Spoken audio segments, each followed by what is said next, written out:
Olá, amigos orquidófilos, sejam bem-vindos a mais um vídeo aqui no canal Orquifanáticos. Eu sou o Fernando Chusca e quero trazer um conteúdo bem rapidinho sobre o cultivo de Lélia rupícola, as nossas Hofmannseggelas, que hoje são chamadas de Cattleyas também. Eu estou aqui com esse belo exemplar de Hofmannseggela crispata, ou Lélia crispata, né? É uma planta maravilhosa. As Hofmannseggelas, elas acontecem a sua distribuição principalmente na região central do Brasil, em biomas de cerrado, áreas de altitude principalmente, e vegetam ou de forma rupícola, ou semiterrestre, ou ainda de forma epífita em velósias. É muito raro elas serem encontradas vegetando em árvores mesmo. Então são plantas assim de ambientes de altitude. A maioria delas são encontradas acima de 800 metros de altitude, gostam de bastante luminosidade mesmo, sendo possível adaptar elas em sol pleno.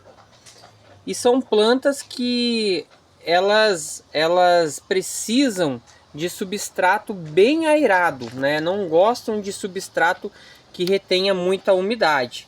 Então aqui no meu cultivo elas estão vindo muito bem dessa forma que eu estou apresentando aqui para vocês, que é um mix de brita, carvão e casca de pinos. Vaso de barro, porque ele seca mais rápido, então ele permite, né, que não fique tanta umidade no substrato. As regas, gente, eu cuido bastante para não ter excesso de rega, principalmente no período de inverno, porque é o período de escassez de chuvas no cerrado. E então o certo é seguir basicamente as condições do clima dessas plantas. Então meses de outubro até março são períodos chuvosos no cerrado, onde a gente pode regar um pouquinho mais, que é período de enraizamento e brota. E geralmente no período de inverno é o período em que há escassez de chuvas. Então é o período que elas vão entrar em floração.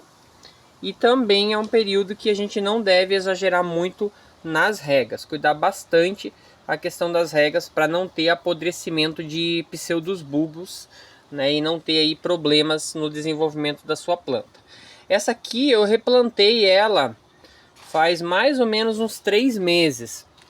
Então a gente pode notar que deu uma regredida nas brotações, né? Isso é normal, mas quando estabilizar, a tendência é que os brotos novos eles sejam maiores do que, né, os pseudos bulbos antigos. Essa é a lógica do desenvolvimento da planta.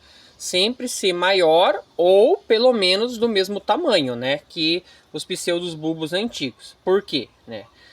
Nunca uma planta vai crescendo de forma infinita, digamos assim. Sempre o broto novo tem que ser sempre maior, né? Vai ter casos e casos.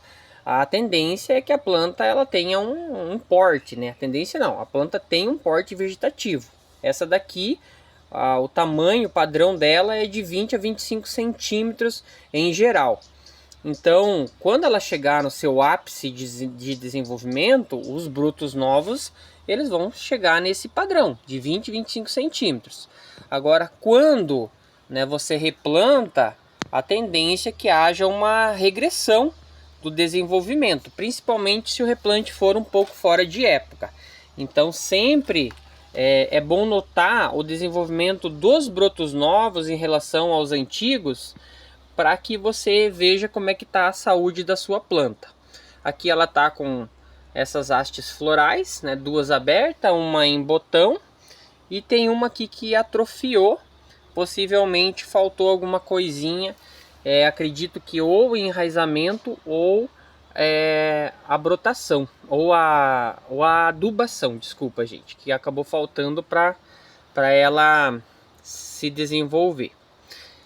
mas de qualquer forma tá bem bonita, tá bem saudável. O cultivo delas é simples, não exagerar na umidade, né? Regas devem ser bem espaçadas, cuidar bastante a questão de ambiente, né? Colocar elas em local de bastante luminosidade e fazer as adubações, né? Pelo menos a cada 30 dias para que a gente tenha aí um bom desenvolvimento delas. Não são plantas exigentes, mas é bom sempre ficar de olho. Eu também tenho tido um certo sucesso no cultivo assim, né? Embora não seja uma boa opção. Eu coloquei algumas dessa forma aqui que vocês estão vendo, colocando elas no cultivo de epífitas, né? De plantas que se desenvolvem em árvores. Porém, o que eu notei, né? Muda um pouco a estrutura morfológica, digamos assim, do desenvolvimento delas. Que elas tendem a crescer dessa forma, digamos assim, no ambiente. Na plaquinha aqui ela muda a estrutura, né? Como vocês estão vendo, os brotos novos eles cresceram na vertical, né? Isso é normal porque, né, eu coloquei ela assim na parede, mas de qualquer forma ela tá vindo super bem. Essa é uma Hofmannsegella Fournieri, né? Tá passadinha já as flores, mas é muito bonita também. Vindo super bem com um pouquinho de esfagno. Olha só o enraizamento. Faltou um pouquinho de umidade ali, por isso que atrofiou um pouco as raízes. Mas ela vem super bem também nesse método de cultivo, embora não seja o mais apropriado. Como eu sempre falo, a forma de cultivo dessas plantas aqui é em brita, preferencialmente, e vaso de barro, tá bom?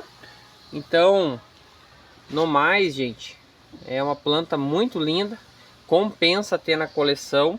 Existem muitas variedades de espécies, inclusive eu vou começar a investir nelas, principalmente para fazer cruzamentos com sofronites, adrolélias, né? E então eu acho que é uma planta assim que compensa ter na coleção, tá bom, gente? Então esse é o vídeo de hoje, depois de um tempinho sumido aqui no canal, né? Venho trazer para vocês essas beldades em floração. Por favor, gente, compartilhe esse vídeo, deixa o like de vocês que é muito importante, e qualquer dúvida vocês podem deixar aí nos comentários. Um forte abraço e até o próximo vídeo. Tchau, tchau, gente!